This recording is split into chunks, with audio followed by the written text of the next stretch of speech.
YouTube, Quinn Wade, coming to you with that instant basketball analysis on Analysis Playground on YouTube, exclusively on there forever. And we're going to talk about how the Atlanta Hawks beat the Indiana Pacers 132 to 116. The Hawks go to 23 and 25 and 9 and 13 at home. The Pacers go to 11 and 36 and 3 and 20 on the road. The Pacers won the first quarter 38 to 34, but the second quarter was tied 26 to 26. Then the Hawks won the third quarter 35 to 28. In the fourth quarter 37 to 24. They picked the right quarter to get hot and play a little bit of defense, and they was able to win this one 132 to 116. Pascal Siakam and the Pacers, let's talk about them first. Pascal had 35 minutes. He had 26 points. He was 8 of 21 from the field, 2 of 9 from 3, 8 of 9 from the free throw line. He did have 9 rebounds, which ended up being the most on the team. He also had 4 assists with no turnovers and 3 blocks. And he also had 1 offensive rebound, no personal fouls, was a -3. And plus minus, he took a healthy amount of shots in this one where they need their best scorer active and touching the ball for them to be able to get benefits from it, but also for him to get confidence throughout the game to be able to score. He was able to put up some decent numbers, but he had to work hard to do it. It didn't come easy in this one. Jarris Walker played 30 minutes. He had 12 points. He went 4 of 8 from the field, 2 of 4 from 3, and 2 of 2 from the free throw line. And you just happy that he got in double figures efficiently. He also had 7 rebounds, 3 assists, 3 turnovers, and 5 steals and a block. Really brought it defensively, but still wasn't enough as they still got ran out of the building.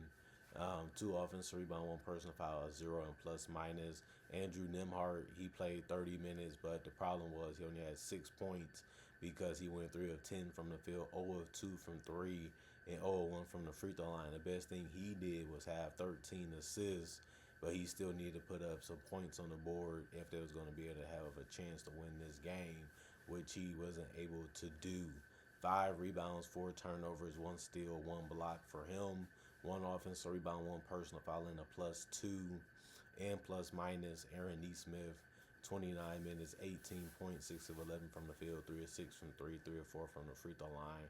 He ended up having 2 rebounds and 4 assists, and also 3 turnovers. He also had 1 personal foul and was a +3.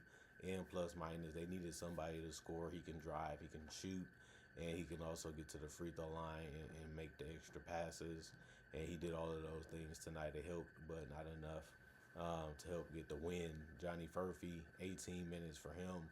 He had 6 points. He went 2 of 5 from the field, 0 of 2 from 3, and 2 of 2 from the free throw line. He had 5 rebounds, 1 assist, 2 steals, 1 offensive rebound, and 2 personal fouls, and a +15 and plus minus. The rebounds was there. That's good that he was able to help in that. He also had some good steals too, but he didn't shoot a lot, didn't make a lot of shots either. Um, Had to live with that night if you're a Pacers fan. Isaiah Jackson played 12 minutes. He had 4 points. He went 2 or 3 from the field to get it. He did also have 5 rebounds, which was tied for the most off the bench with Micah Potter. He also had no turnovers in the block, 2 offensive rebounds out of the 5, and 2 personal fouls. And he finished as a -12 and plus minus.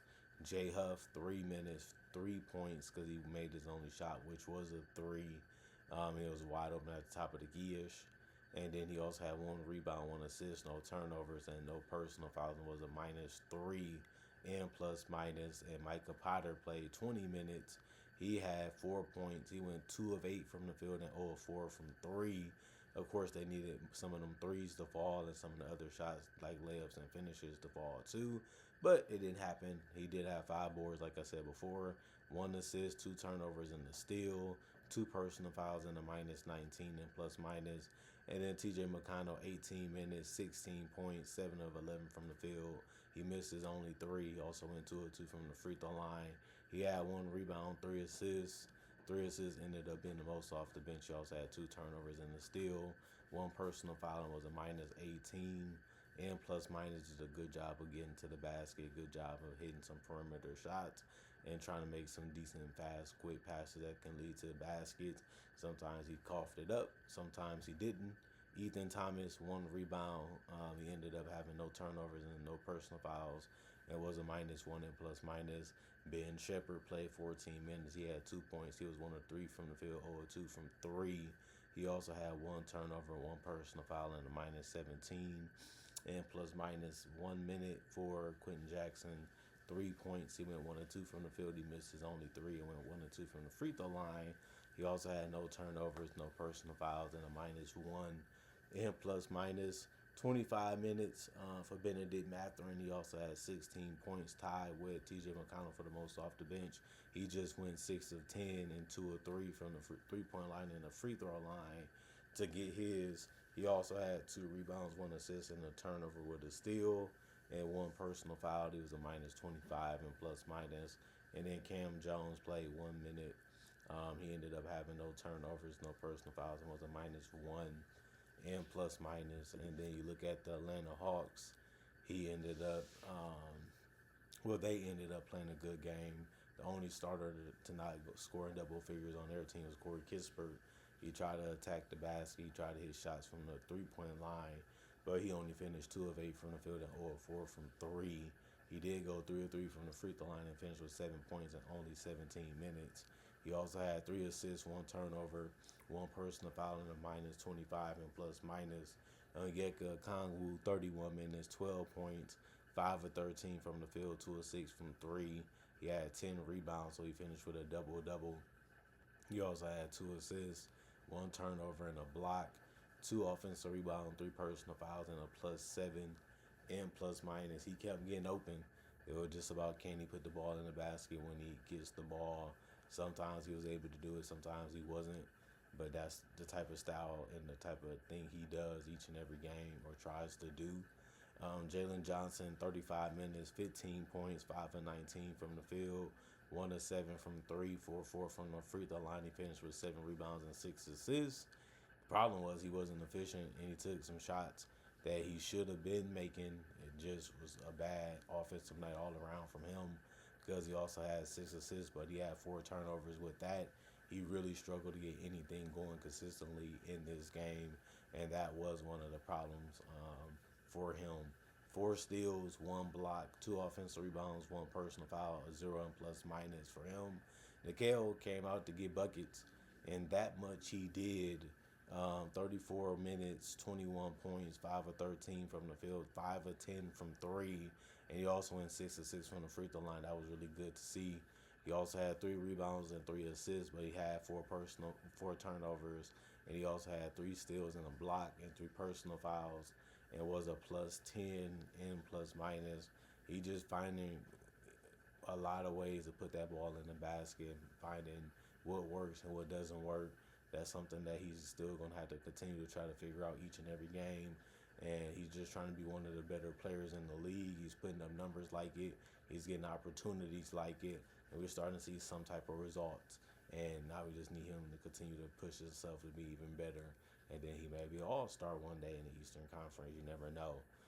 Dyson Daniels, 35 minutes, 22 points, 10 of 15 from the field, 1 of 3 from the 3-point line, 1 of 2 from the free throw line, 5 rebounds, 9 assists, 1 turnover, 1 steal, 1 block, 1 offensive rebound, 2 personal fouls, and a +2 and plus minus. Got a lot of layups, a lot of shots near the rim to go. And if he wasn't doing that, he was pushing to find his teammates for easy and quick buckets, which is always a good thing to see. Muhammad, 13 minutes, 7 points, 3 of 4 from the field, 1 of 2 from three, 6 rebounds, 1 assist, no turnovers, and a steal. 2 offensive rebounds, 1 personal foul, and a +16 and plus minus. It's good to see him score in and out on the basketball court, and he did it successfully tonight. Christian Coloco did the opposite. He scored all his points near the paint. He's so quick and so fast and so long. That can be an easy thing for him to do. 12 points, 6 of 6 from the field, perfecto. And then 4 rebounds, 1 assist, no turnovers, 3 blocks. The 3 blocks ended up being the most on the team.